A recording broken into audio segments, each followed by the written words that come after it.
Let's look at this question. Sita and Geeta start running from two opposite ends of a straight path towards each other. After crossing each other, Sita and Geeta reach their destination in 4 and 9 minutes respectively. The ratio of speeds of Sita to that of Geeta is.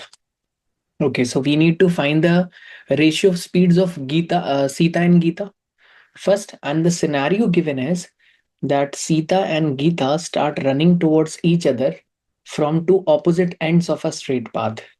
So I'm assuming these 2 points to be A and B, right? And Sita is starting from here and Geeta is starting from here in this direction. Now, let's assume that they meet at this point. This is their meeting point. This is the meeting point, right? So after meeting point, Sita take 4 minutes and Geeta take 9 minutes to reach their destination respectively, right? So first observation here is that if they start simultaneously, right, they reach this meeting point simultaneously or at the same time, because this is the meeting point. So Sita starting from this point A to C, I'm calling this point as C, takes T time. Then Geeta also takes time T to reach at this meeting point, or from traveling from B to C, right? Now I can apply proportionality in these two batches, AC and BC, right? So first of all, I'm talking about AC, right? Sita covers this distance in T time and Geeta covers this distance in 9 units of time. Now in AC, I know distance is constant. Distance is constant. Speed would be inversely proportional to time. So the speed of Sita to that of speed of Geeta would be equal to time taken by Geeta upon time taken by Sita. And that would be equal to time taken by Geeta is 9 and time taken by Sita is T. Correct? In BC, distance is also constant. If I compare Sita and Geeta, then S is inversely proportional to time here because distance is constant. So the speed of Sita and speed of Geeta here would also be equal to time taken by Geeta and time taken by Sita to cover this distance. So time taken by Geeta is T and time taken by Sita is 4.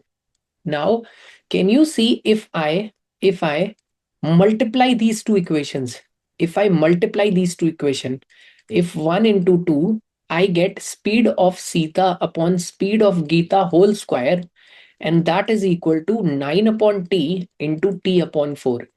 Can you see this T gets removed and we are left with a very beautiful relation, that is speed of Sita and speed of Geeta would be equal to square root of time taken by Geeta, right?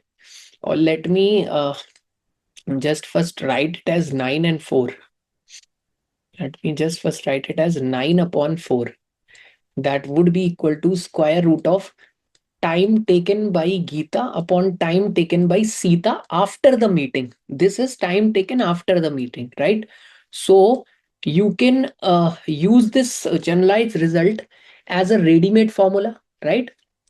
So whenever you have this scenario, when two person start from opposite end, they meet at some point, and after meeting, if they take time t1 and t2 to reach their destinations respectively, then the ratio of their speeds would be the square root of time taken by them, right, after meeting to reach their destinations.